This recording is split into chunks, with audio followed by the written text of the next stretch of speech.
Members of the United States Congress, thank you very much.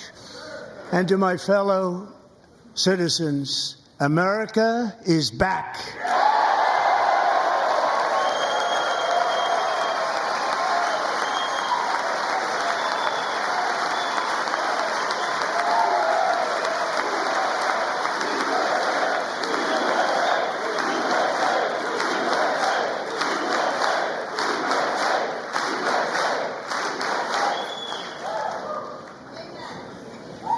6 weeks ago, I stood beneath the dome of this Capitol and proclaimed the dawn of the golden age of America. From that moment on, it has been nothing but swift and unrelenting action to usher in the greatest and most successful era in the history of our country.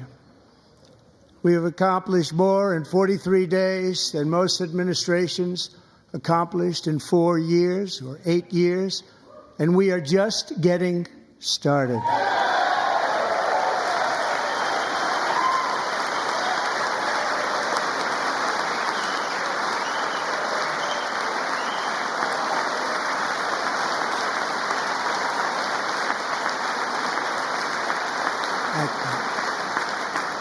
I return to this chamber tonight to report that America's momentum is back, our spirit is back, our pride is back, our confidence is back, and the American dream is surging bigger and better than ever before.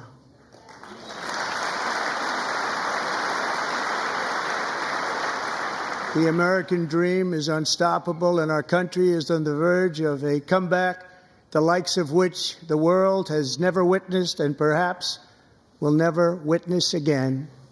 There's never been anything like it. The presidential election of November 5th was a mandate like has not been seen in many decades.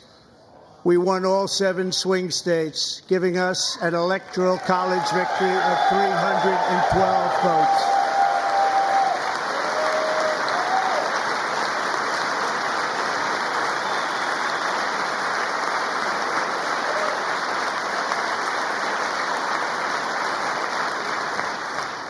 We won the popular vote by big numbers and won counties in our country.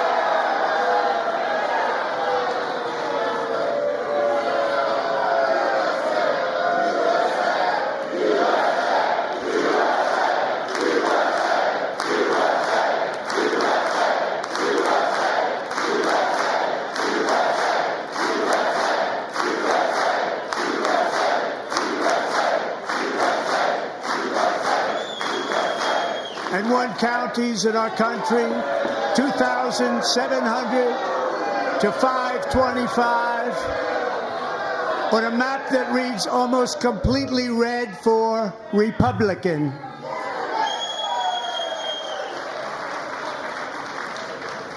Now, for the first time in modern history, more Americans believe that our country is headed in the right direction than the wrong direction. In fact, it's an astonishing record, 27-point swing, the most ever.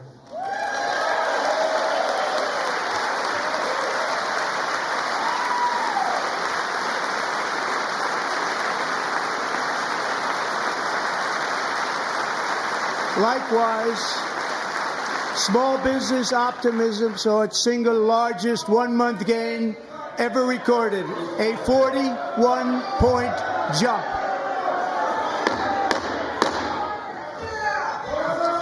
Members are directed to uphold and maintain decorum in the House and to cease any further disruptions. That's your warning.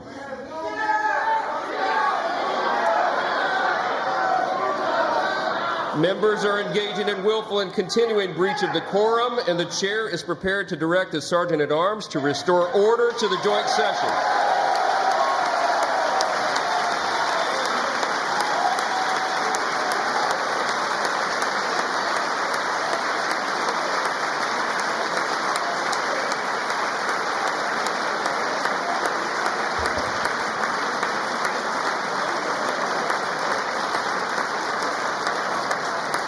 Mr. Green, take your seat. Take your seat, sir. Take your seat. Finding that members continue to engage in willful and concerted disruption of proper decorum, the chair now directs the Sergeant-at-Arms to restore order. Remove this gentleman from the chamber.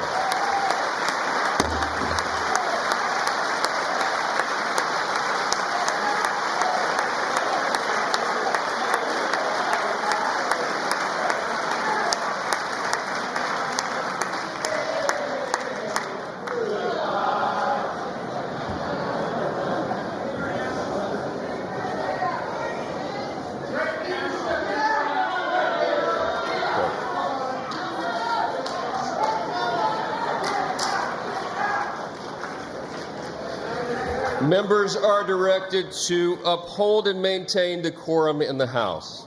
Mr. President, you continue. Thank you.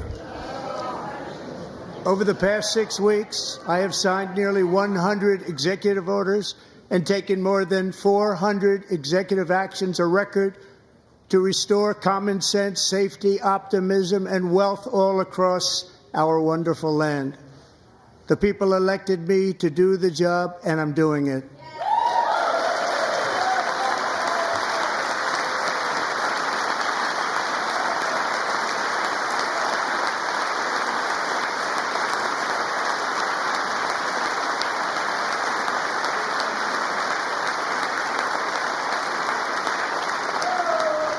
In fact, it has been stated by many that the first month of our presidency, it's our presidency, is the most successful in the history of our nation. By many.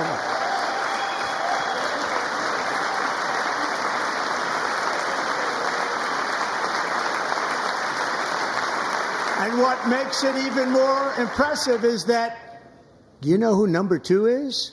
George Washington. How about that? How about that? I don't know about that list, but we'll take it.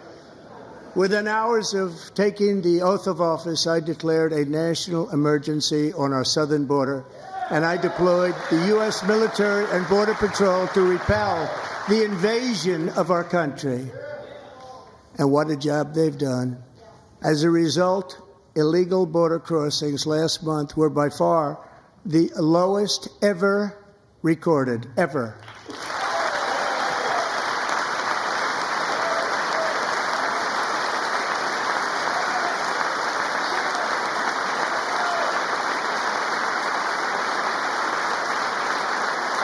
They heard my words and they chose not to come. Much easier that way.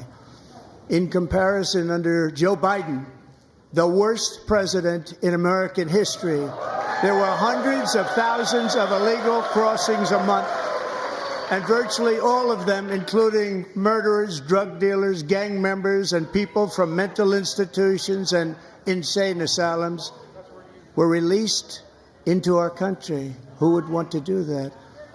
This is my 5th such speech to Congress.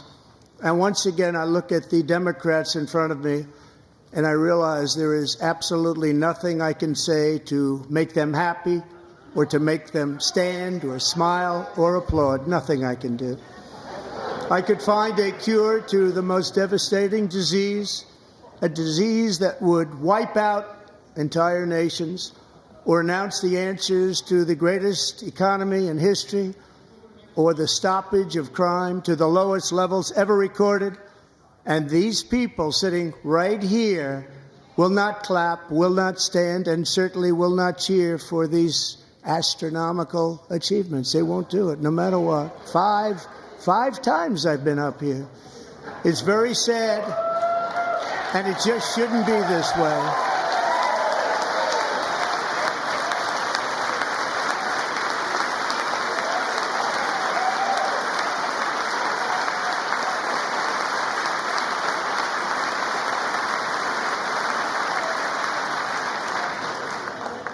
So Democrats sitting before me, for just this one night, why not join us in celebrating so many incredible wins for America? For the good of our nation, let's work together and let's truly make America great again.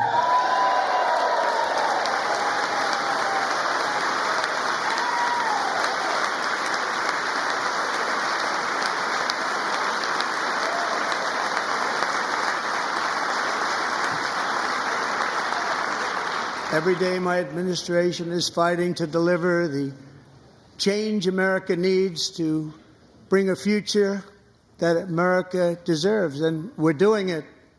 This is a time for big dreams and bold action.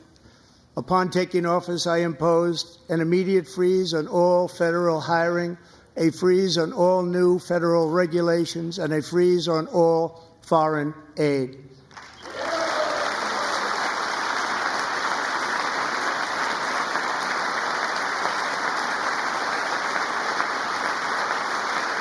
I terminated the ridiculous Green New Scam.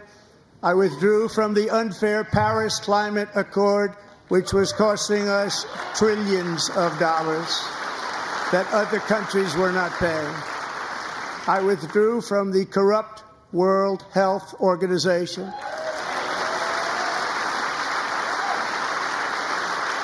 And I also withdrew from the anti-American UN Human Rights Council.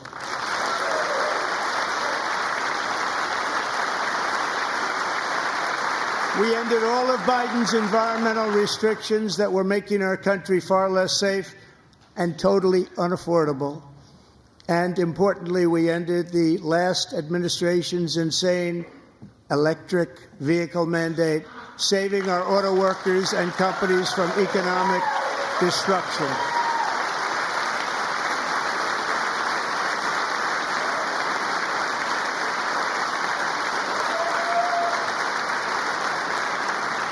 To unshackle our economy, I have directed that for every one new regulation, 10 old regulations must be eliminated, just like I did in my very successful first term.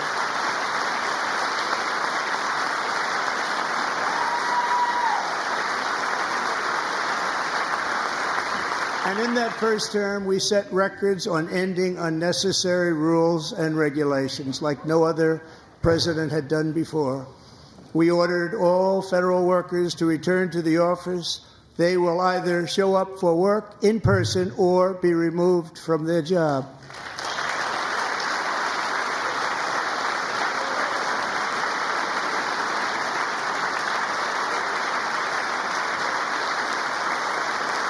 And we have ended weaponized government where, as an example, a sitting president is allowed to viciously prosecute his political opponent, like me.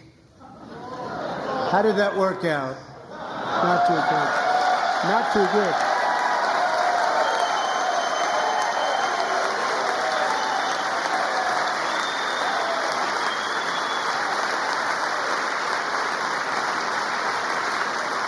And I have stopped all government censorship and brought back free speech in America. It's back.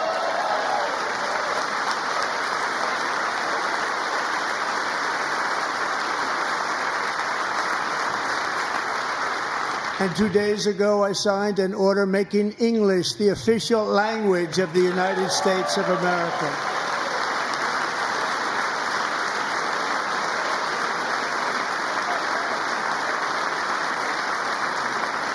I renamed the Gulf of Mexico the Gulf of America.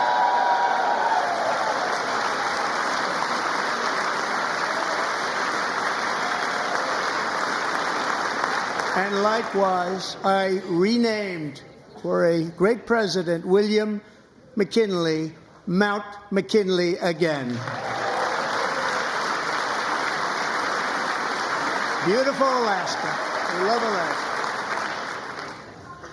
We've ended the tyranny of so-called diversity, equity, and inclusion policies all across the entire federal government and indeed the private sector and our military. And our country will be woke no longer.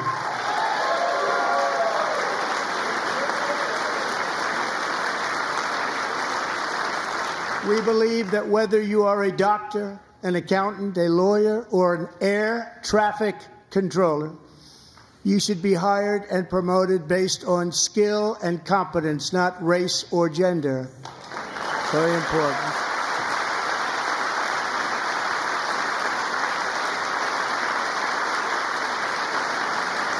You should be hired based on merit.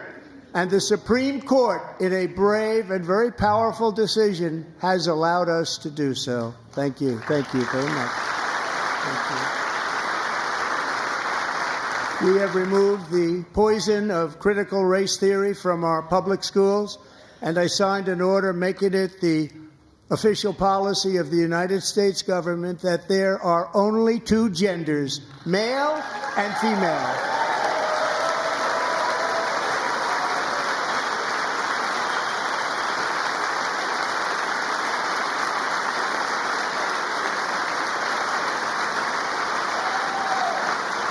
I also signed an executive order to ban men from playing in women's sports.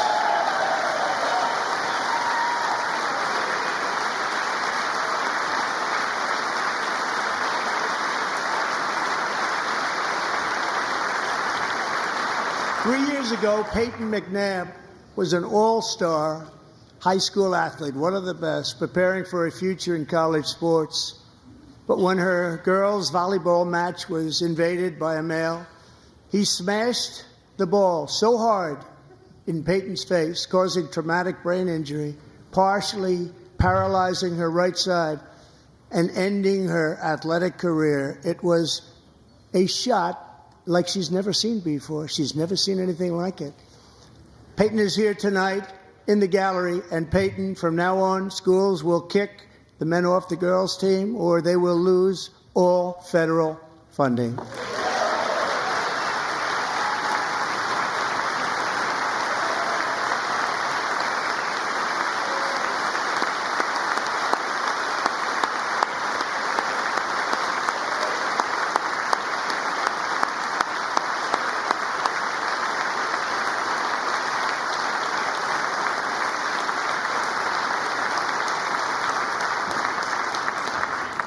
And if you really want to see numbers, just take a look at what happened in the women's boxing, weightlifting, track and field, swimming, or cycling, where a male recently finished a long-distance race 5 hours and 14 minutes ahead of a woman for a new record by 5 hours. Broke the record by 5 hours. It's demeaning for women, and it's very bad for our country. We're not going to put up with it any longer.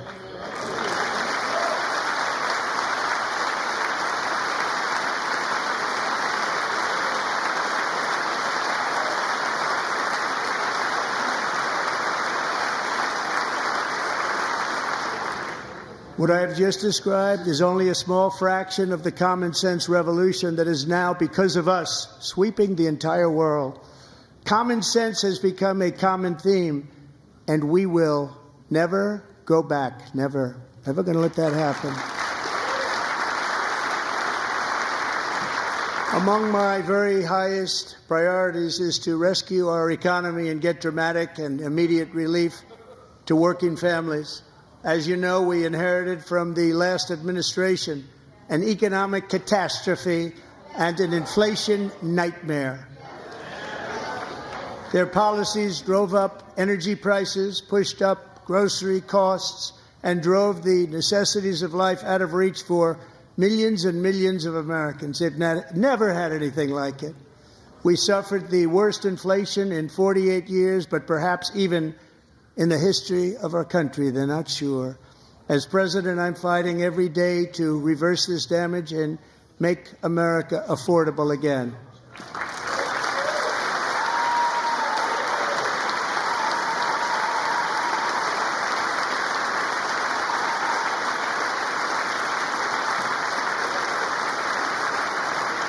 Joe Biden especially let the price of eggs get out of control. The egg price is out of control, and we're working hard to get it back down. Secretary, do a good job on that. You inherited a total mess from the previous administration. Do a good job.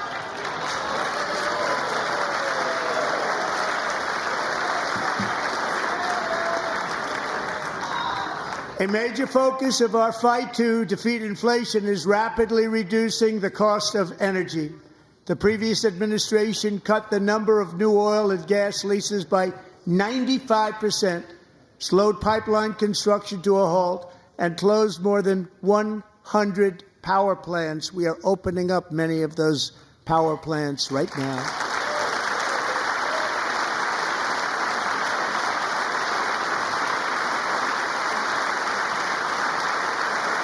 And frankly, we have never seen anything like it. That's why on my first day in office, I declared a national energy emergency. As you've heard me say many times, we have more liquid gold under our feet than any nation on earth, and by far. And now I fully authorize the most talented team ever assembled to go and get it. It's called Drill, Baby, Drill.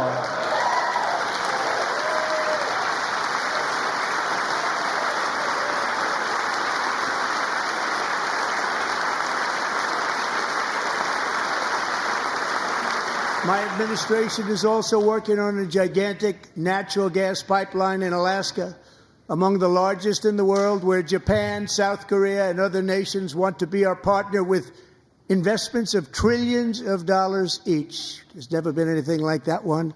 It will be truly spectacular. It's all set to go. The permitting is gotten. And later this week, I will also take historic action to dramatically expand production of critical minerals and rare earths here in the USA.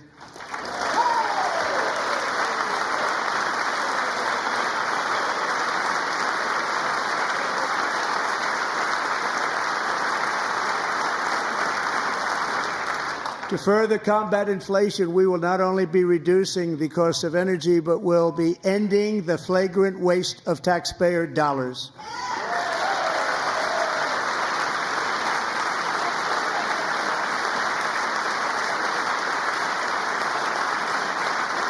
And to that end, I have created the brand new Department of Government Efficiency.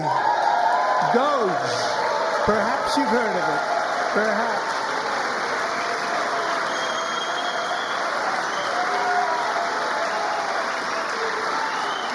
Which is headed by Elon Musk, who is in the gallery tonight.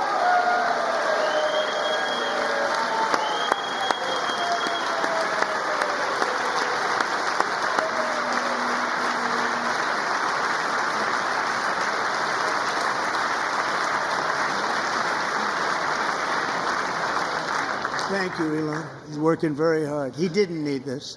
He didn't need this. Thank you very much. We appreciate it. Everybody here, even this side, appreciates it, I believe. They just don't want to admit that. Just listen to some of the appalling waste we have already identified. $22 billion from HHS to provide free housing and cars for illegal aliens. $45 million for diversity, equity, and inclusion scholarships in Burma. $40 million to improve the social and economic inclusion of sedentary migrants. Nobody knows what that is. $8 million to promote LGBTQI+ in the African nation of Lesotho, which nobody has ever heard of. $60 million for indigenous peoples and Afro-Colombian empowerment in Central America. $60 million. $8 million for making mice transgender. This is real. $32 million for a left-wing propaganda operation in Moldova. $10 million for male circumcision in Mozambique. $20 million for the Arab Sesame Street in the Middle East. It's a program. $20 million for a program. $1.9 billion to recently created Decarbonization of Homes Committee, headed up, and we know she's involved. Just at the last moment, the money was passed over by a woman named Stacey Abrams. Have you ever heard of her? A $3.5 million consulting contract for lavish fish monitoring. $1.5 million for voter confidence in Liberia. $14 million for social cohesion in Mali. $59 million for illegal alien hotel rooms in New York City. He's a real estate developer. He's done very well. $250,000 to increase vegan local climate action innovation in Zambia. $42 million for social and behavior change in Uganda. $14 million for improving public procurement in Serbia. $47 million for improving learning outcomes in Asia. Asia's doing very well with learning. You know what we're doing. Should use it ourselves. And $101 million for DEI contracts at the Department of Education. The most ever paid, nothing even like it. Under the Trump administration, all of these scams, and they're far worse, but I didn't think it was appropriate to talk about them. They're so bad. Many more have been found out and exposed and swiftly terminated by a group of very intelligent, mostly young people, headed up by Elon, and we appreciate it. We found hundreds of billions of dollars of fraud.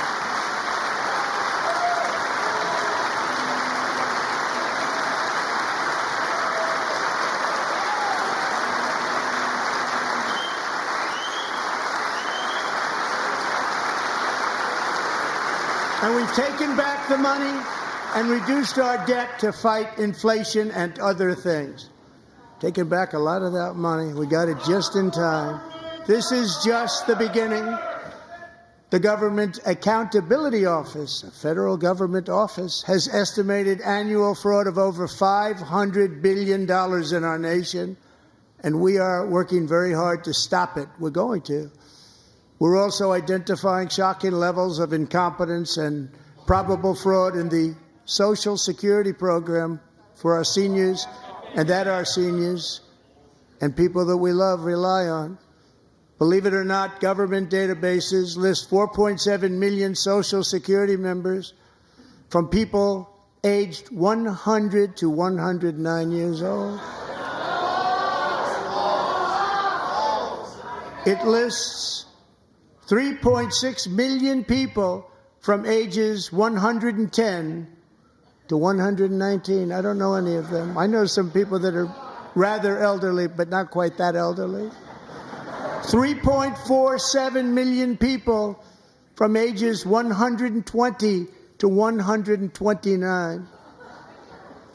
3.9 million people from ages 130 to 139. 3.5 million people from ages 140 to 149. And money is being paid to many of them. And we're searching right now. In fact, Pam, good luck. Good luck. You're going to find it. But a lot of money is paid out to people because it just keeps getting paid, and nobody does. And it really hurts Social Security and hurts our country. 1.3 million people from ages 150 to 159, and over 130,000 people, according to the Social Security databases, are age over 160 years old. We have a healthier country than I thought, Bobby.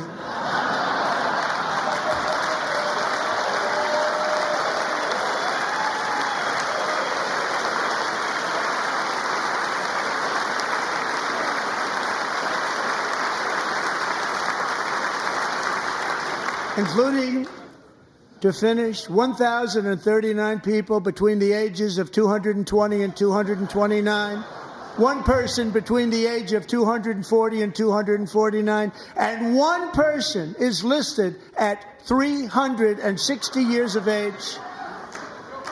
More than 100 years older than our country. But we're going to find out where that money's going, and it's not going to be pretty. By slashing all of the fraud, waste, and theft we can find, we will defeat inflation, bring down mortgage rates, lower car payments and grocery prices, protect our seniors, and put more money in the pockets of American families.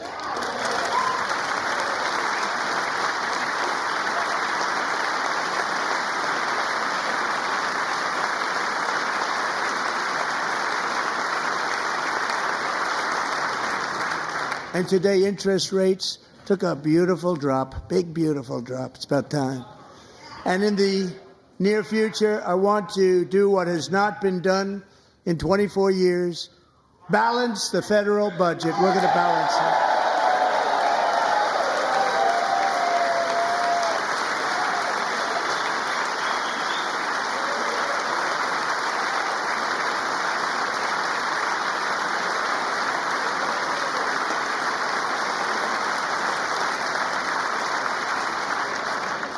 With that goal in mind, we have developed in great detail what we are calling the Gold Card, which goes on sale very, very soon.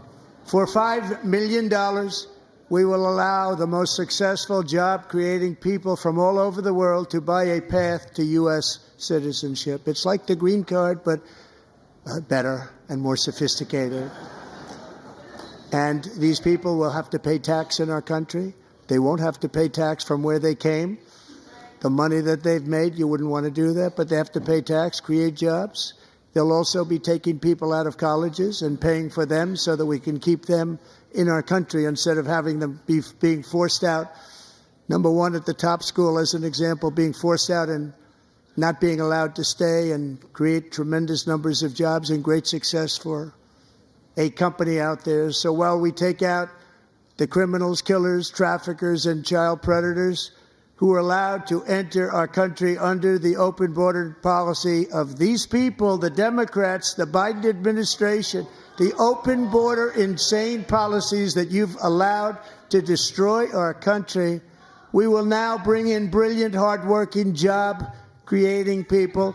They're going to pay a lot of money, and we're going to reduce our debt with that money.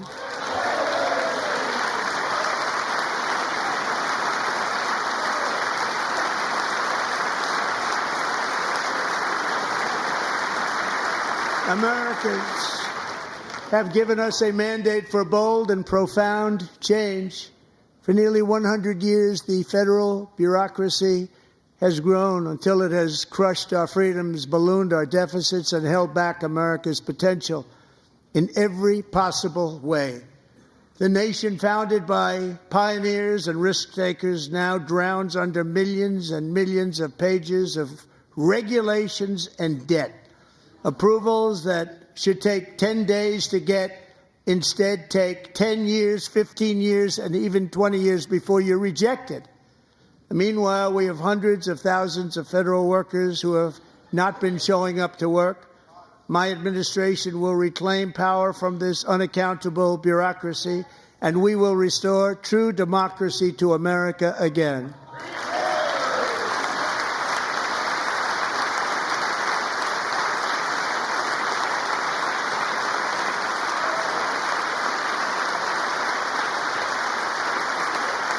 And any federal bureaucrat who resists this change will be removed from office immediately.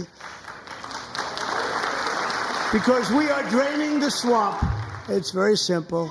And the days of rule by unelected bureaucrats are over.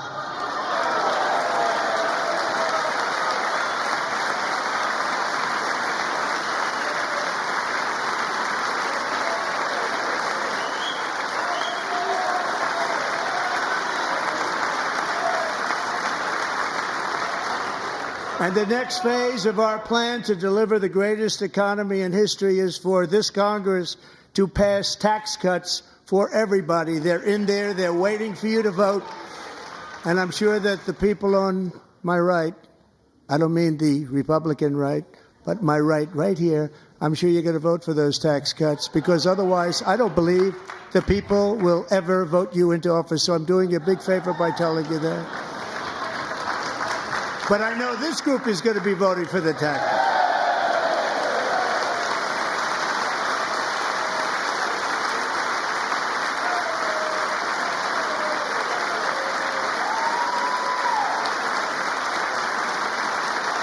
Thank you.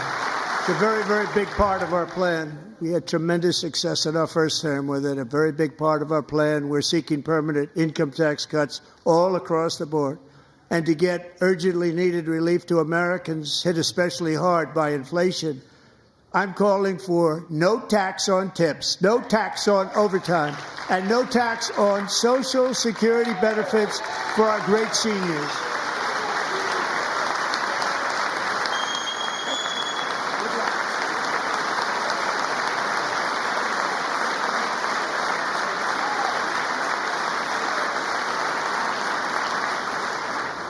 And I also want to make interest payments on car loans tax deductible, but only if the car is made in America.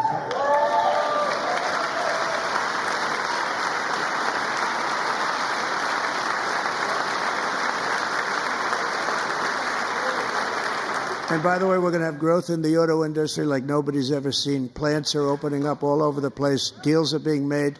Never seen. That's a combination of the election win and tariffs. It's a beautiful word, isn't it?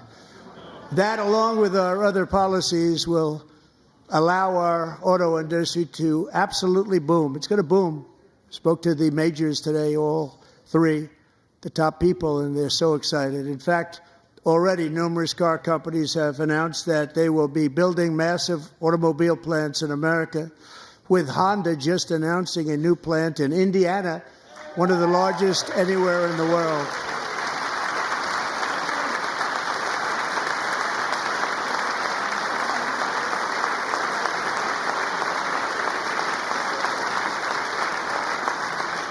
And this has taken place since our great victory on November 5th, a date which will hopefully go down as one of the most important in the history of our country.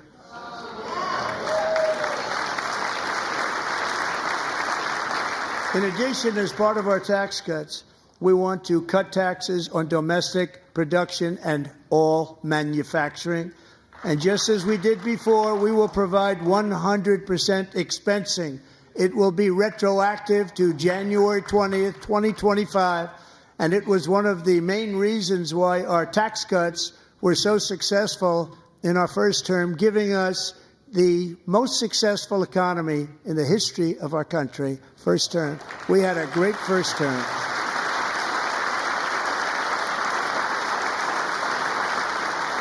If you don't make your product in America, however, under the Trump administration, you will pay a tariff, and in some cases, a rather large one.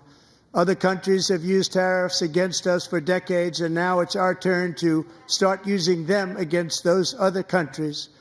On average, the European Union, China, Brazil, India, Mexico, and Canada, have you heard of them? And countless other nations charge us tremendously higher tariffs than we charge them. It's very unfair. India charges us auto tariffs higher than 100%. China's average tariff on our products is twice what we charge them. And South Korea's average tariff is 4 times higher. Think of that, 4 times higher. And we give so much help militarily and in so many other ways to South Korea. But that's what happens. This is happening by friend and foe. This system is not fair to the United States and never was. And so on April 2nd, I wanted to make it April 1st, but I didn't want to be accused of April Fool's Day. That's not just one day was cost us a lot of money. But we're going to do it in April. I'm a very superstitious person. April 2nd, reciprocal tariffs kick in. And whatever they tariff us, other countries, we will tariff them. That's reciprocal, back and forth. Whatever they tax us, we will tax them. If they do non-monetary tariffs to keep us out of their market, then we will do non-monetary barriers to keep them out of our market. There's a lot of that, too. They don't even allow us in their market. We will take in trillions and trillions of dollars and create jobs like we have never seen before. I did it with China and I did it with others, and the Biden administration couldn't do anything about it because there was so much money they couldn't do anything about it. We have been ripped off for decades by nearly every country on earth, and we will not let that happen any longer.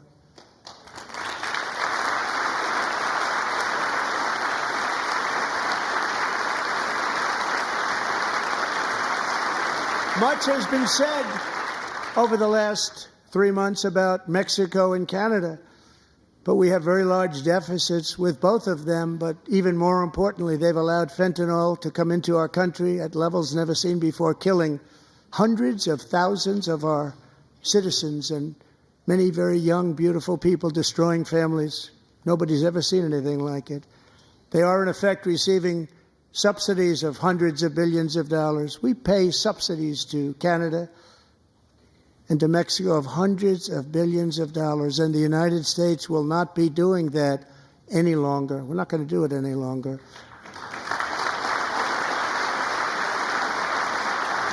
Thanks to our America First policies we're putting into place, we have had $1.7 trillion of new investment in America in just the past few weeks. The combination of the election and our economic policies that people of SoftBank, one of the most brilliant anywhere in the world, announced a $200 billion investment. OpenAI and Oracle, Larry Ellison, announced $500 billion investment, which they wouldn't have done if Kamala had won.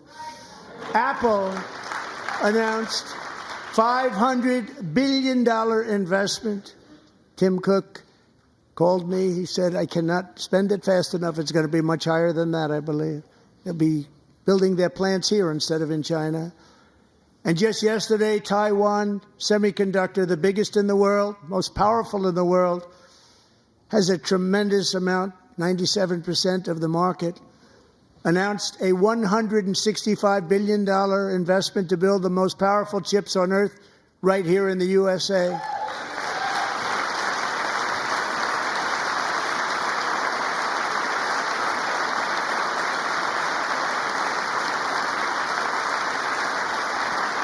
And we're not giving them any money. Your CHIPS Act is a horrible, horrible thing. We give hundreds of billions of dollars, and it doesn't mean a thing. They take our money and they don't spend it. All that meant to them, we're giving them no money. All that was important to them was they didn't want to pay the tariffs, so they came and they're building, and many other companies are coming. We don't have to give them money. We just want to protect our businesses and our people. And they will come because they won't have to pay tariffs if they build in America. So it's very amazing. You should get rid of the CHIP Act, and whatever's left over, Mr. Speaker, you should use it to reduce debt or any other reason you want to.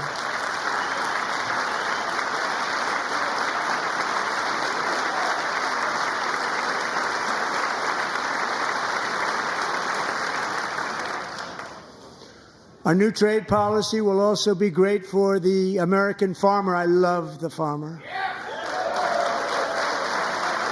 who will now be selling into our home market, the USA, because nobody is going to be able to compete with you. Because there's goods that come in from other countries and companies. They're really in a bad position in so many different ways. They're uninspected.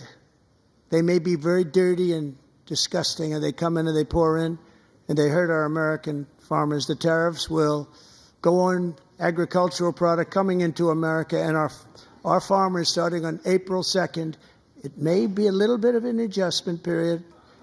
We had that before when I made the deal with China, $50 billion of purchases, and I said, just bear with me, and they did. They did. Probably have to bear with me again, and this will be even better. That was great.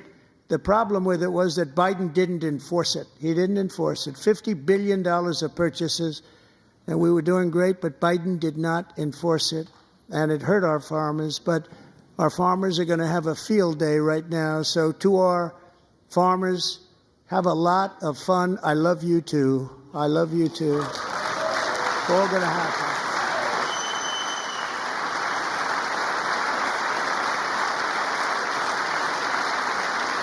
And I have also imposed a 25% tariff on foreign aluminum, copper, lumber, and steel, because if we don't have, as an example, steel and lots of other things, we don't have a military, and frankly, we just won't have a country very long. Here today is a proud American steelworker, fantastic person from Decatur, Alabama, Jeff Denard.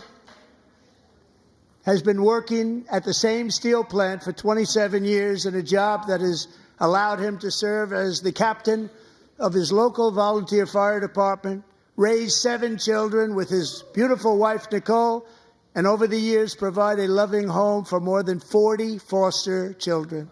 So great, Jeff.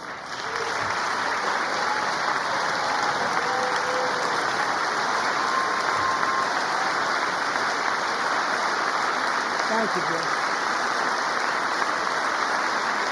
Thank you, Jeff.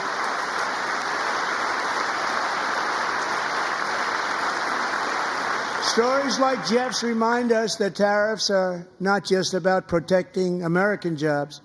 They're about protecting the soul of our country. Tariffs are about making America rich again and making America great again, and it's happening, and it will happen rather quickly. There'll be a little disturbance, but we're okay with that. It won't be much. No, you're not. Oh. And look where Biden took us. Very low, the lowest we've ever been. Jeff, I want to thank you very much. And I also want to recognize another person who has devoted herself to foster care community. She works so hard on it. A very loving person, our magnificent First Lady of the United States.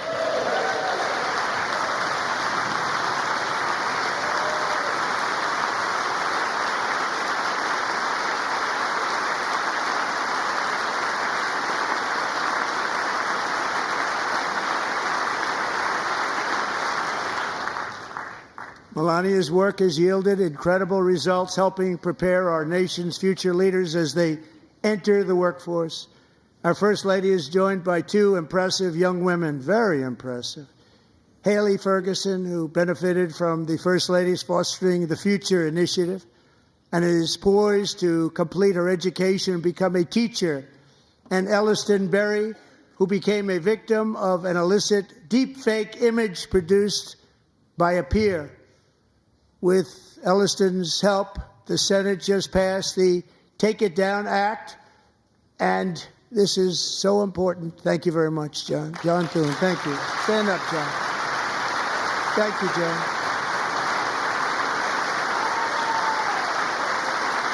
Thank you all very much.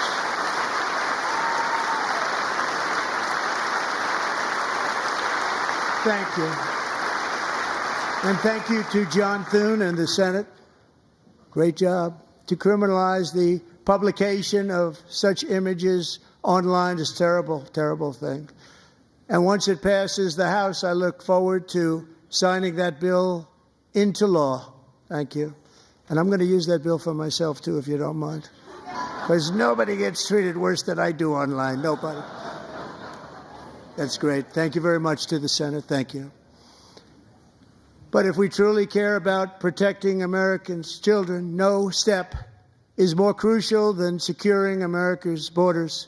Over the past 4 years, 21 million people poured into the United States. Many of them were murderers, human traffickers, gang members, and other criminals from the streets of dangerous cities all throughout the world.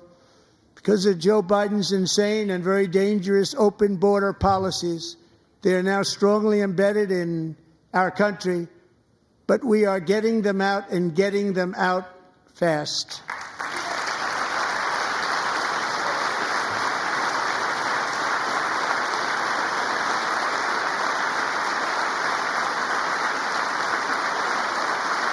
And I want to thank Tom Homan and Christy. I want to thank you and Paul of Border Patrol. I want to thank you. What a job they've all done. Everybody, Border Patrol, ICE, law enforcement in general is incredible. We have to take care of our law enforcement. Have to.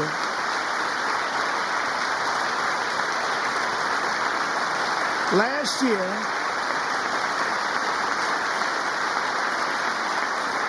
a brilliant 22-year-old nursing student named Laken Riley, the best in her class, admired by everybody, went out for a jog on the campus of the University of Georgia.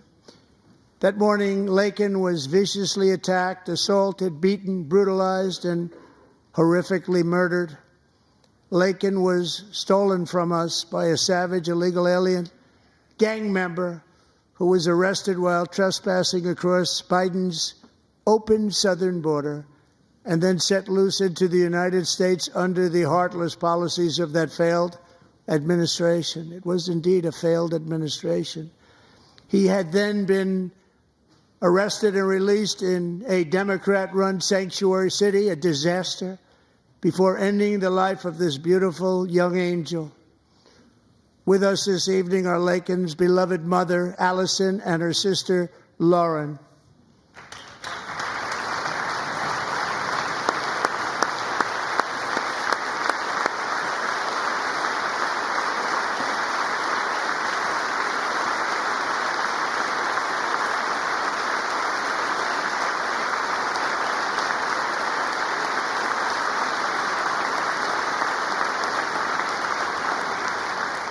Last year, I told Laken's grieving parents that we would ensure their daughter would not have died in vain.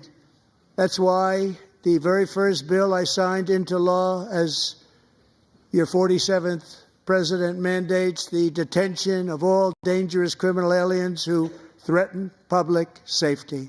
It's a very strong, powerful act.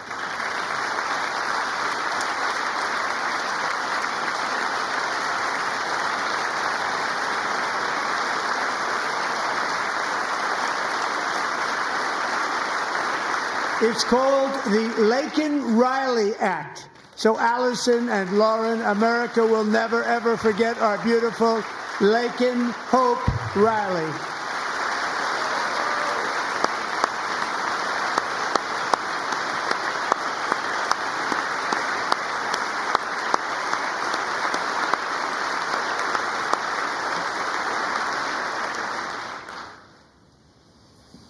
Thank you very much.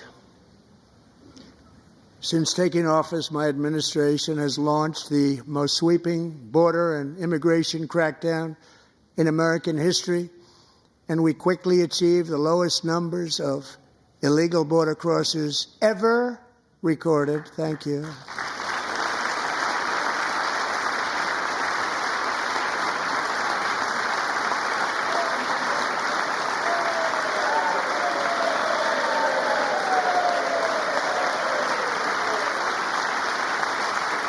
The media and our friends in the Democrat Party kept saying we needed new legislation. We must have legislation to secure the border. But it turned out that all we really needed was a new president.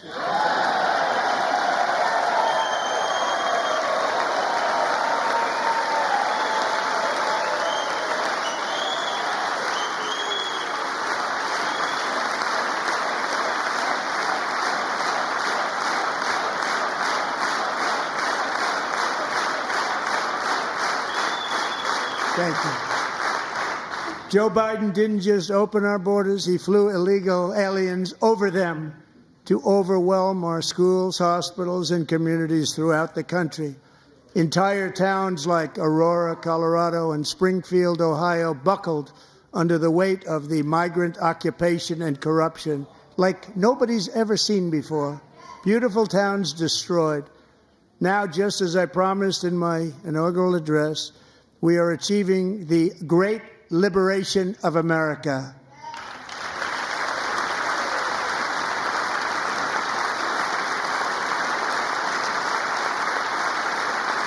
But there still is much work to be done. Here tonight is a woman I have gotten to know Alexis Nungari from Houston.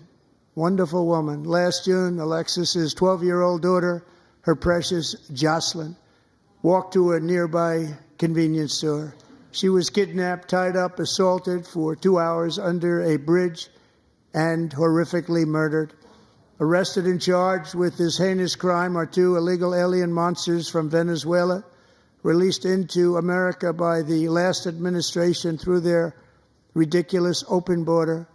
The death of this beautiful 12-year-old girl and the agony of her mother and family touched our entire nation greatly. Alexis, I promised that we would always remember your daughter, your magnificent daughter, and earlier tonight I signed an order keeping my word to you. One thing I have learned about Jocelyn is that she loved animals so much. She loved nature. Across Galveston Bay, from where Jocelyn lived in Houston, you will find a magnificent national wildlife refuge, a pristine, peaceful, 34,000-acre sanctuary for all of God's creatures on the edge of the Gulf of America. Alexis, moments ago, I formally renamed that refuge in loving memory of your beautiful daughter, Jocelyn. So, Mr. Vice President, if you would, may I have the order?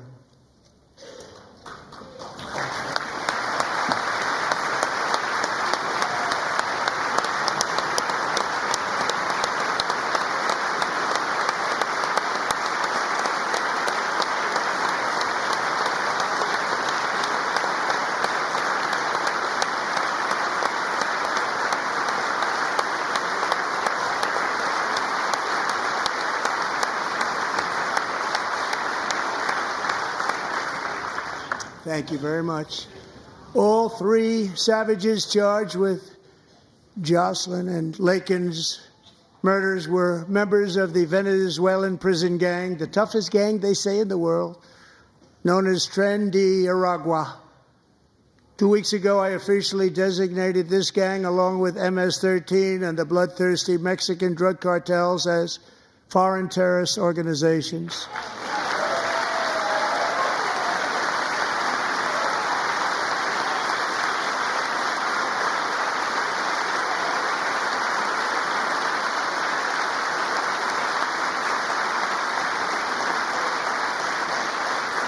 They are now officially in the same category as ISIS, and that's not good for them. Countless thousands of these terrorists were welcomed into the U.S. by the Biden administration. But now every last one will be rounded up and forcibly removed from our country, or, if they're too dangerous, put in jails, standing trial in this country, because we don't want them to come back ever. With us this evening is a warrior on the front lines of that battle, Border Patrol Agent Roberto Ortiz. Great guy.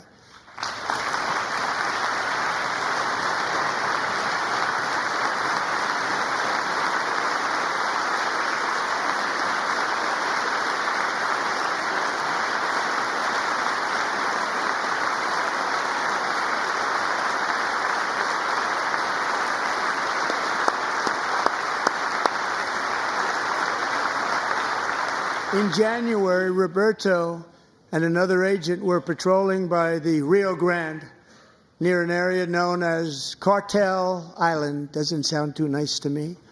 When heavily armed gunmen started shooting at them, Roberto saw that his partner was totally exposed, at great danger, and he leapt into action, returning fire and providing crucial seconds for his fellow agent to seek safety, just barely. I have some of the prints of that event, and it was not good. Agent Ortiz, we salute you for your great courage and for your line of fire that you took, and for the bravery that you showed. We honor you, and we will always honor you. Thank you, Roberto, very much.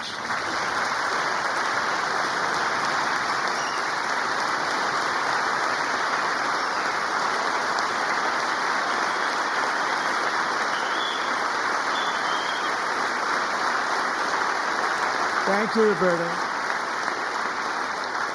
And I actually got to know him on my many calls to the border. He's a great gentleman. The territory to the immediate south of our border is now dominated entirely by criminal cartels that murder, rape, torture, and exercise total control. They have total control over a whole nation, posing a grave threat to our national security. The cartels are waging war in America, and it's time for America to wage war on the cartels, which we are doing.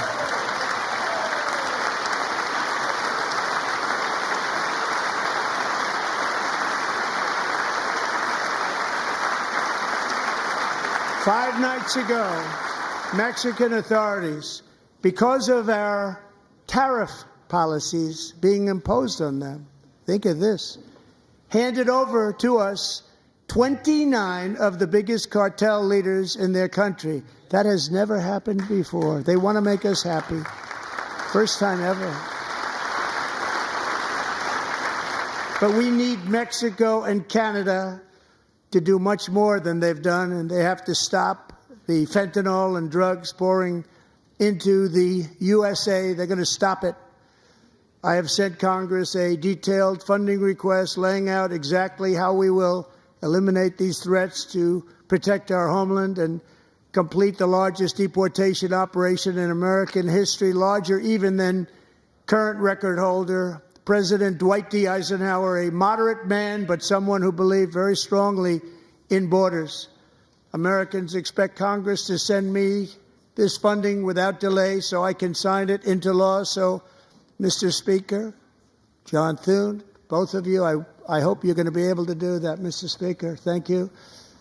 Mr. Leader, thank you. Thank you very much. And let's get it to me. I'll sign it so fast, you won't even believe it.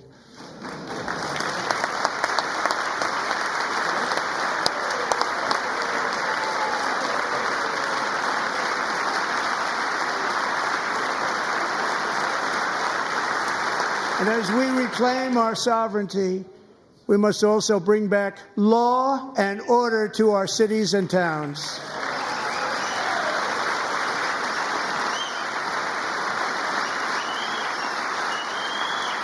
In recent years, our justice system has been turned upside down by radical left lunatics.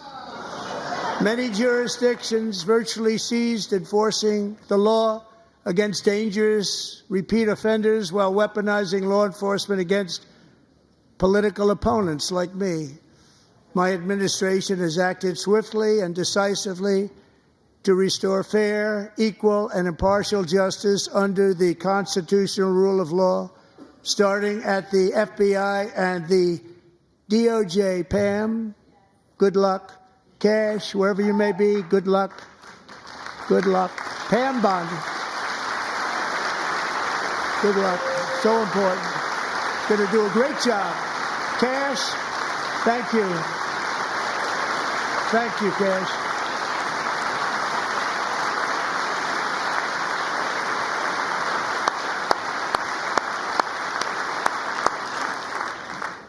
They've already started very strong. They're going to do a fantastic job. You're going to be very proud of them.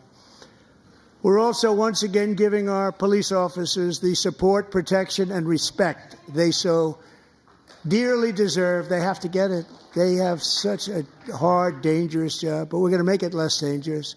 The problem is the bad guys don't respect the law, but they're starting to respect it, and they soon will respect it. This also includes our great fire departments throughout the country. Our firemen and women are unbelievable people, and we'll never forget them. And besides that, they voted for me in record numbers, so I have no choice.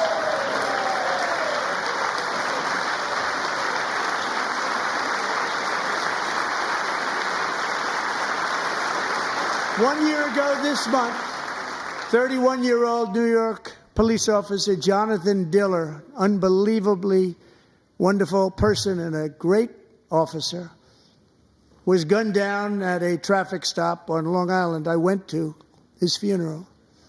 The vicious criminal charged with his murder had 21 prior arrests, and they were rough arrests, too. He was a real bad one. The thug in the seat next to him had 14 prior arrests, and went by the name of Killer. He was Killer. He killed other people, they say, a lot of them. I attended Officer Diller's service, and when I met his wife and one-year-old son, Ryan, it was very inspirational, actually. His widow's name is Stephanie, and she is here tonight. Stephanie, thank you very much, Stephanie. Thank you very much.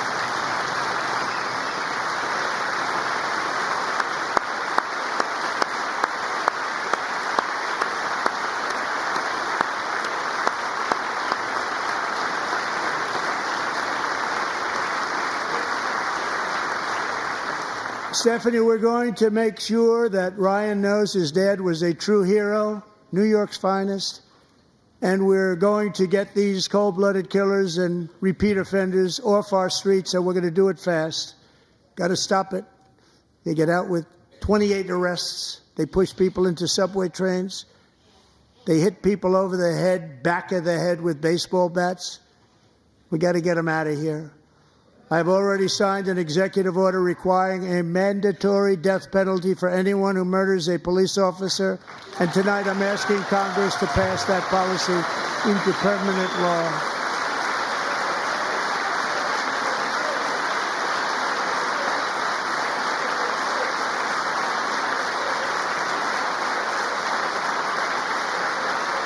I'm also asking for a new crime bill getting tough on repeat offenders while enhancing protections for America's police officers so they can do their jobs without fear of their lives being totally destroyed. They don't want to be killed. We're not going to let them be killed. Joining us in the gallery tonight is a young man who truly loves our police. His name is DJ Daniel. He is 13 years old, and he has always dreamed of becoming a police officer.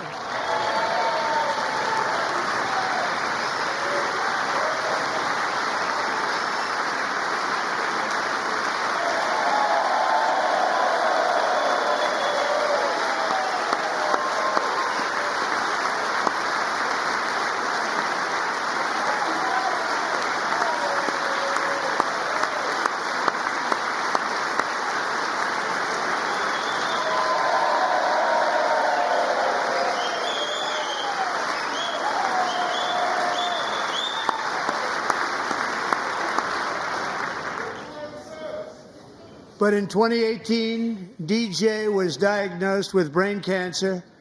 The doctors gave him 5 months at most to live. That was more than 6 years ago.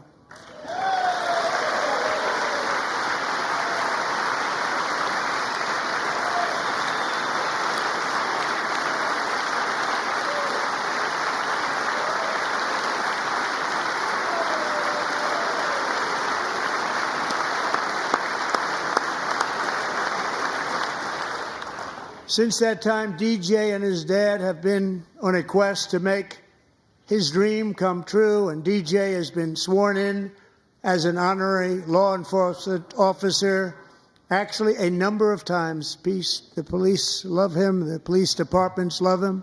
And tonight, DJ, we're going to do you the biggest honor of them all. I am asking our new Secret Service Director, Sean Curran, to officially make you an agent of the United States Secret Service.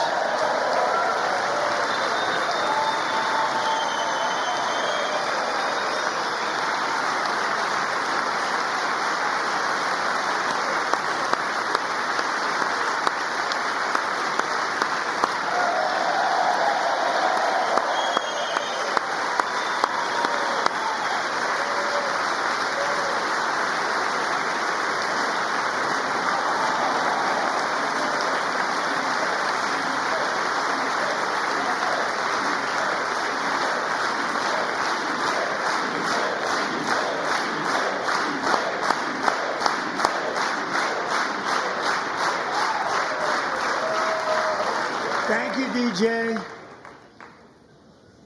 DJ's doctors believe his cancer likely came from a chemical he was exposed to when he was younger. Since 1975, rates of child cancer have increased by more than 40%. Reversing this trend is one of the top priorities for our new presidential commission to make America healthy again, chaired by our new Secretary of Health and Human Services, Robert F. Kennedy, Jr.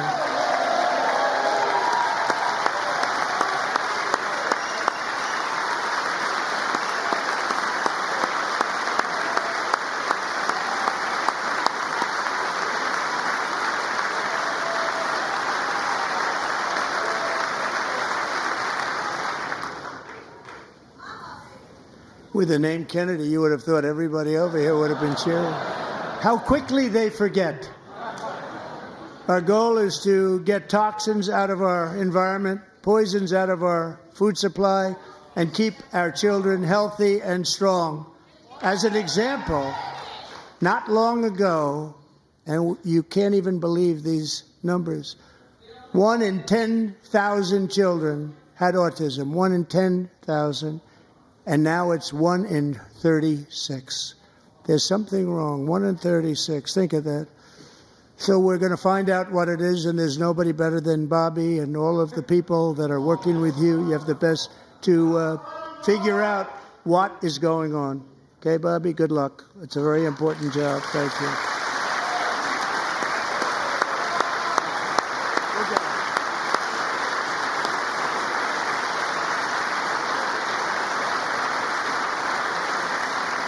Thank you. My administration is also working to protect our children from toxic ideologies in our schools.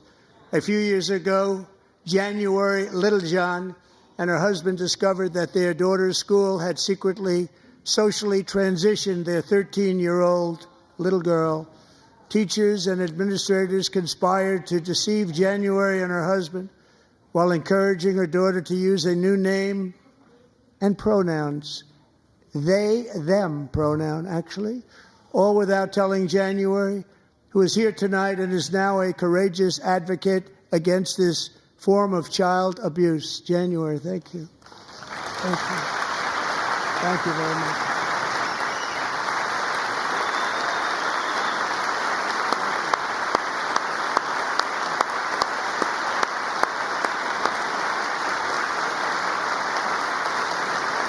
Thank you. Stories like this are why, shortly after taking office, I signed an executive order banning public schools from indoctrinating our children with transgender ideology.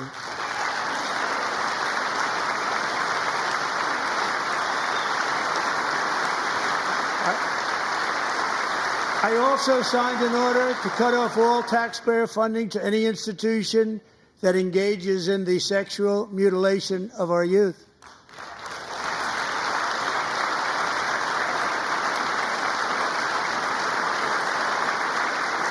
And now I want Congress to pass a bill permanently banning and criminalizing sex changes on children and forever ending the lie that any child is trapped in the wrong body. This is a big lie.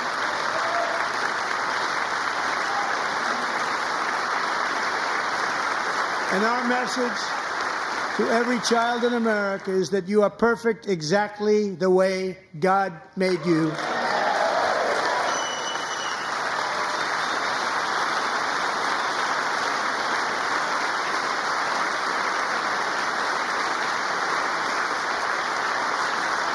Because we're getting wokeness out of our schools and out of our military, and it's already out, and it's out of our society. We don't want it. Wokeness is trouble. Wokeness is bad. It's gone. It's gone. And we feel so much better for it, don't we? Don't we feel better? Our service members won't be activists and ideologues. They will be fighters and warriors. They will fight for our country. And Pete, congratulations. Secretary of Defense, congratulations.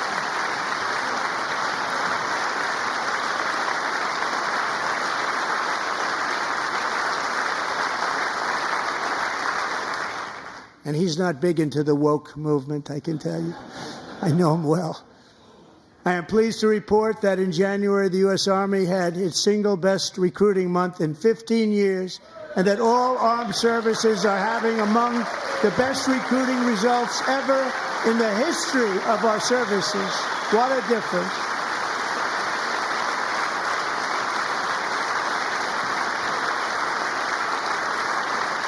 And you know, it was just a few months ago where the results were exactly the opposite. We couldn't recruit anywhere. We couldn't recruit.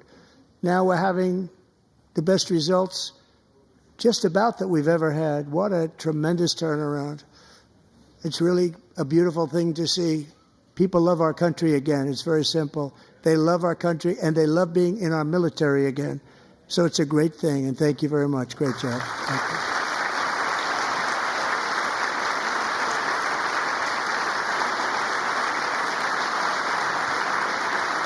We're joined tonight by a young man, Jason Hartley, who knows the weight of that call of duty. Jason's father, grandfather, and great-grandfather all wore the uniform. Jason tragically lost his dad, who was also a Los Angeles County Sheriff's deputy when he was just a boy, and now he wants to carry on the family legacy of service. Jason is a senior in high school, a six-letter varsity athlete, a really good athlete, they say, a brilliant student with a 4.46, that's good, GPA. And his greatest dream is to attend the U.S. Military Academy at West Point.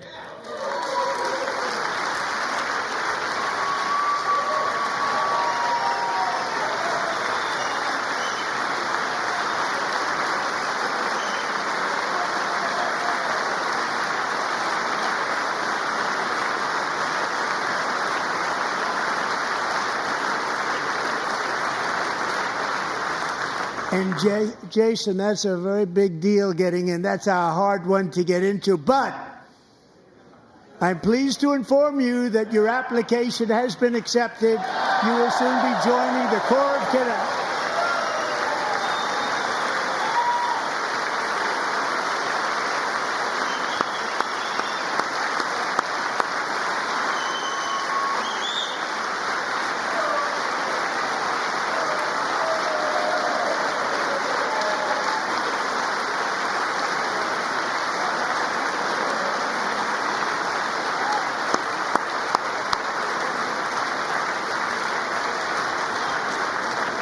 Thank you. Jason, you're going to be on the long gray line, Jason. As Commander-in-Chief, my focus is on building the most powerful military of the future. As a first step, I'm asking Congress to fund a state-of-the-art Golden Dome missile defense shield to protect our homeland, all made in the USA.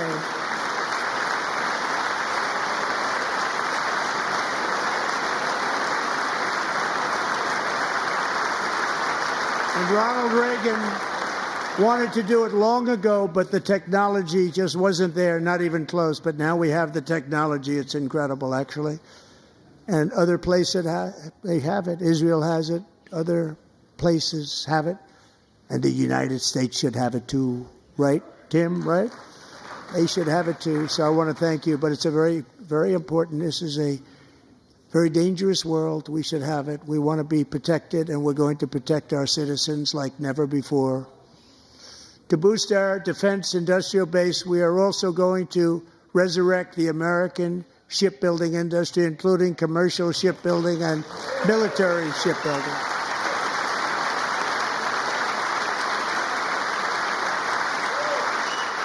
And for that purpose, I am announcing tonight that we will create a new Office of Shipbuilding in the White House and offer special tax incentives to bring this industry home to America where it belongs. We used to make so many ships.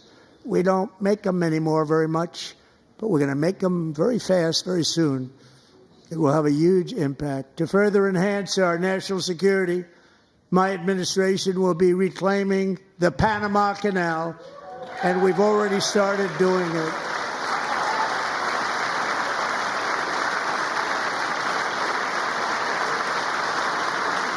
Just today, a large American company announced they are buying both ports around the Panama Canal and lots of other things having to do with the Panama Canal and a couple of other canals.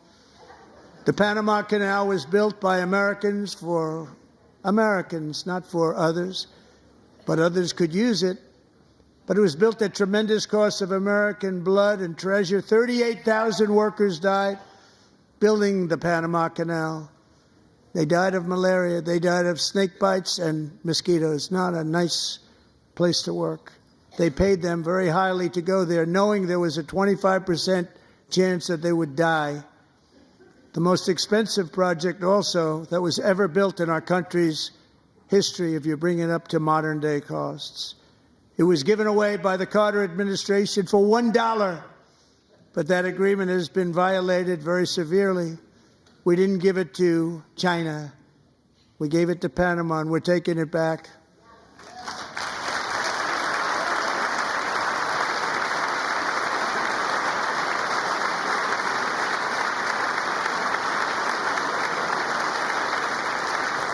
And we have Marco Rubio in charge. Good luck, Marco. Now, we know who to blame if anything goes wrong. Marco's been amazing, and he's going to do a great job. Think of it. He got 100 votes. You know, he was approved with actually 99, but the 100th was this gentleman, and I feel very certain. So let's assume he got 100 votes. And I'm either very, very happy about that or I'm very concerned about it. But he's already proven. I mean, he's a great gentleman. He's respected by everybody, and we appreciate you voting for Marco.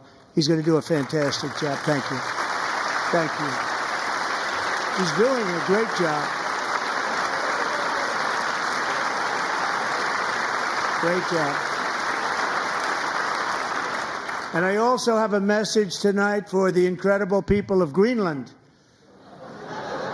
We strongly support your right to determine your own future. And if you choose, we welcome you into the United States of America. We need Greenland for national security and even international security, and we're working with everybody involved to try and get it. But we need it really for international world security, and I think we're going to get it. One way or the other, we're going to get it. We will keep you safe. We will make you rich, and together we will take Greenland to heights like you have never thought possible before. It's a very small population, but very, very large piece of land and very, very important for military security. America is once again standing strong against the forces of radical Islamic terrorism. 3.5 years ago, ISIS terrorists killed 13 American service members and countless others in the Abbey Gate bombing during the disastrous and incompetent withdrawal from Afghanistan. Not that they were withdrawing, it was the way they withdrew. Perhaps the most embarrassing moment in the history of our country. Tonight, I am pleased to announce that we have just apprehended the top terrorist responsible for that atrocity, and he is right now on his way here to face the swift sword of American justice.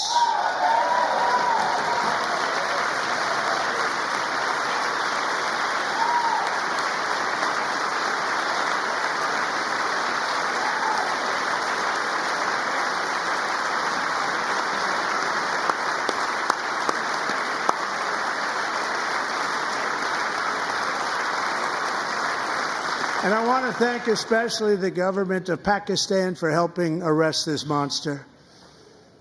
This was a very momentous day for those 13 families who I actually got to know very well, most of them, whose children were murdered, and the many people that were so badly, over 42 people, so badly injured on that fateful day in Afghanistan. What a horrible day.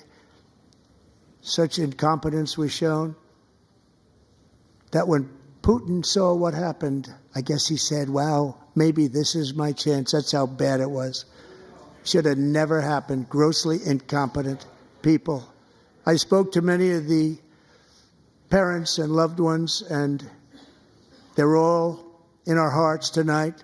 Just spoke to them on the phone. We had a big call.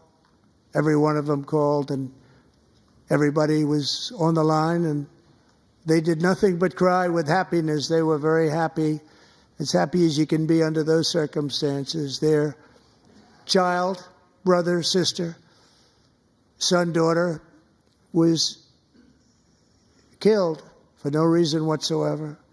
In the Middle East, we're bringing back our hostages from Gaza. In my first term, we achieved one of the most groundbreaking peace agreements in generations, the Abraham Accords.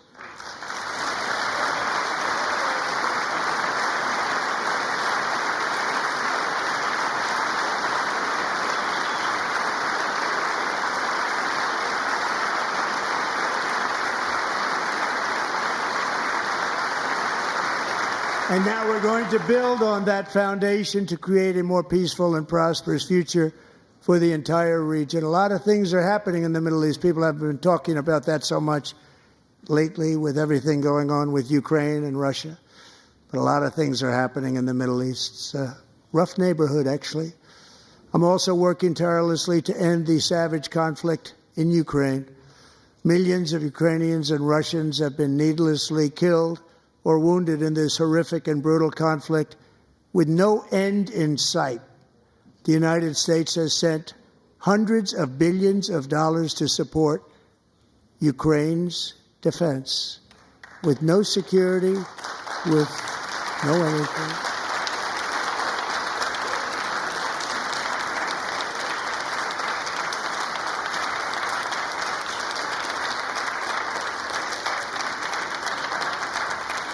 Do you want to keep it going for another 5 years?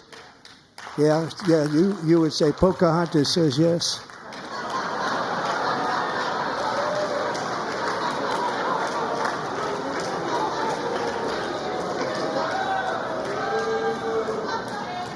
"2,000 people are being killed every single week. More than that. They're Russian young people. They're Ukrainian young people. They're not Americans. But I want it to stop. Meanwhile, Europe has sadly spent more money buying Russian oil and gas than they have spent on defending Ukraine, by far. Think of that. They've spent more buying Russian oil and gas than they have defending. And we've spent perhaps $350 billion, like taking candy from a baby. That's what happened. And they've spent $100 billion. What a difference that is. And we have an ocean separating us, and they don't. But we're getting along very well with them, and lots of good things are happening. Biden has authorized more money in this fight than Europe has spent, by billions and billions of dollars. It's hard to believe that they wouldn't have stopped it and said at some point, come on, let's equalize. You got to be equal to us. But that didn't happen. Earlier today, I received an important letter from President Zelensky of Ukraine. The letter reads, "Ukraine is ready to come to the negotiating table as soon as possible to bring lasting peace closer. Nobody wants peace more than the Ukrainians," he said. "My team and I stand ready to work under President Trump's strong leadership to get a peace that lasts.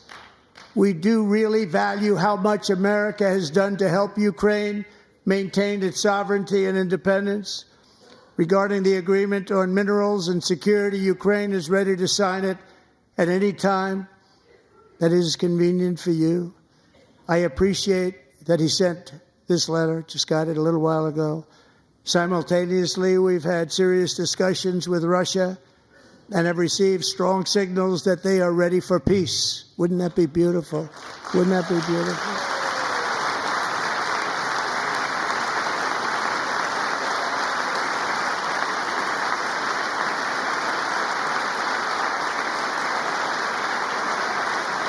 Wouldn't that be beautiful?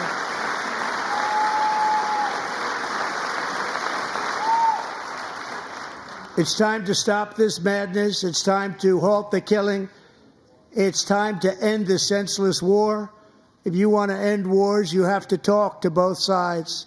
Nearly 4 years ago, amid rising tensions, a history teacher named Mark Fogel was detained in Russia and sentenced to 14 years in a penal colony.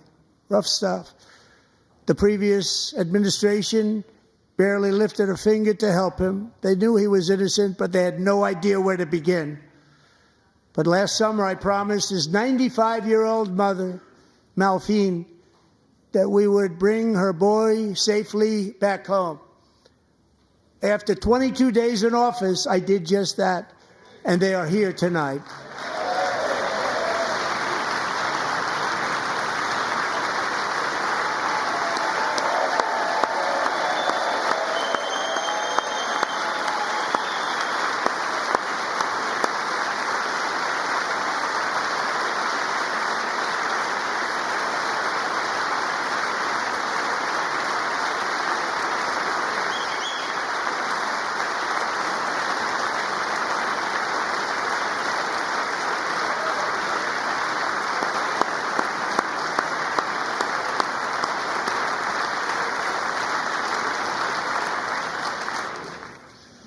To Mark and his great mom, we are delighted to have you safe and sound and with us. As fate would have it, Mark Fogel was born in a small rural town in Butler, Pennsylvania. Have you heard of it? Where his mother has lived for the past 78 years. I just happened to go there last July 13th for a rally. That was not pleasant. And that is where I met his beautiful mom right before I walked onto that stage. And I told her I would not forget what she said about her son. And I never did I? Never forgot. Less than 10 minutes later, at that same rally, gunfire rang out, and a sick and deranged assassin unloaded 8 bullets from his sniper's perch into a crowd of many thousands of people. My life was saved by a fraction of an inch, but some were not so lucky. Corey Comparator was a firefighter, a veteran, a Christian, a husband, a devoted father, and above all, a protector. When the sound of gunshots pierced the air, it was a horrible sound. Corey knew instantly what it was and what to do. He threw himself on top of his wife and daughters and shielded them from the bullets with his own body. Corey was hit really hard. You know the story from there. He sacrificed his life to save theirs. 2 others, very fine people, were also seriously hit. But thankfully, with the help of 2 great country doctors, we thought they were gone, and they were saved. So those doctors had great talent. We're joined by Corey's wife, Helen, who was his high school sweetheart, and their 2 beloved daughters, Allison and Kaylee. Thank you.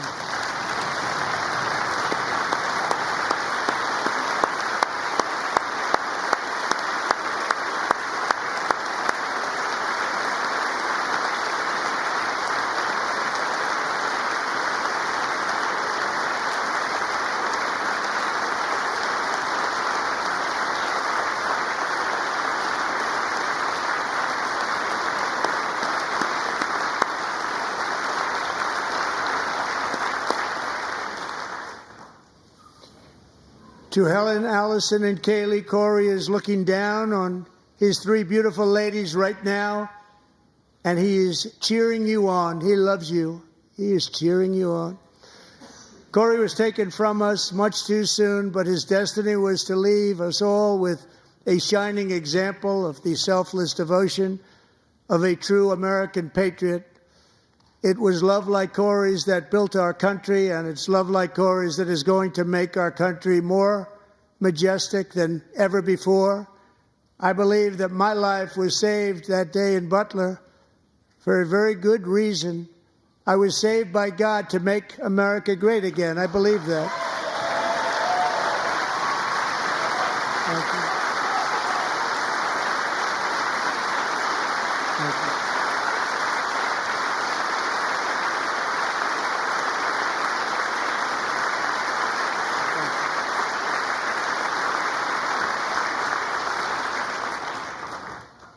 Thank you very much. From the patriots of Lexington and Concord to the heroes of Gettysburg and Normandy, from the warriors who crossed the Delaware to the trailblazers who climbed the Rockies, and from the legends who soared at Kitty Hawk, to the astronauts who touched the moon. Americans have always been the people who defied all odds, transcended all dangers, made the most extraordinary sacrifices, and did whatever it took to defend our children, our country, and our freedom. And as we have seen in this chamber tonight, that same strength, faith, love, and spirit is still alive and thriving in the hearts of the American people. Despite the best efforts of those who would try to censor us, silence us, break us, destroy us, Americans are today a proud, free, sovereign, and independent nation that will always be free, and we will fight for it till death. We will never let anything happen to our beloved country, because we are a country of doers, dreamers, fighters, and survivors. Our ancestors crossed a vast ocean, strode into the unknown wilderness, and carved their fortunes from the rock and soil of a perilous and very dangerous frontier. They chased our destiny across a boundless continent. They built the railroads, laid the highways, and graced the world with American marvels like the Empire State Building, the mighty Hoover Dam, and the towering Golden Gate Bridge. They lit the world with electricity, broke free of the force of gravity, fired up the engines of American industry, vanquished the communists, fascists, and Marxists all over the world, and gave us countless modern wonders sculptured out of iron, glass, and steel. We stand on the shoulders of these pioneers who won and built the modern age. These workers who poured their sweat into the skylines of our cities. These warriors who shed their blood on fields of battle and gave everything they had for our rights and for our freedom. Now it is our time to take up the righteous cause of American liberty. And it is our turn to take America's destiny into our own hands and begin the most thrilling days in the history of our country. This will be our greatest era. With God's help, over the next 4 years, we are going to lead this nation even higher, and we are going to forge the freest, most advanced, most dynamic, and most dominant civilization ever to exist on the face of this earth. We are going to create the highest quality of life, build the safest and wealthiest and healthiest and most vital communities anywhere in the world.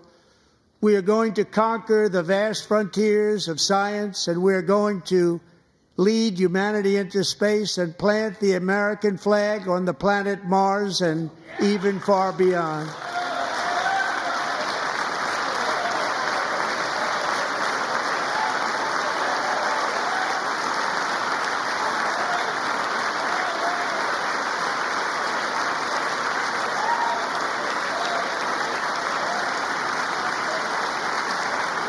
And through it all, we are going to rediscover the unstoppable power of the American spirit.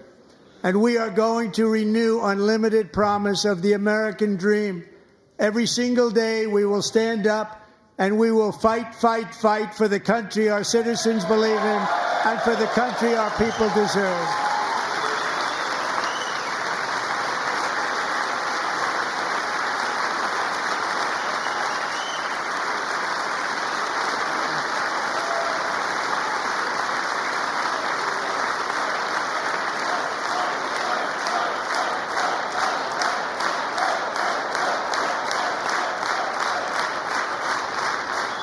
My fellow Americans, get ready for an incredible future, because the golden age of America has only just begun. It will be like nothing that has ever been seen before. Thank you, God bless you, and God bless America.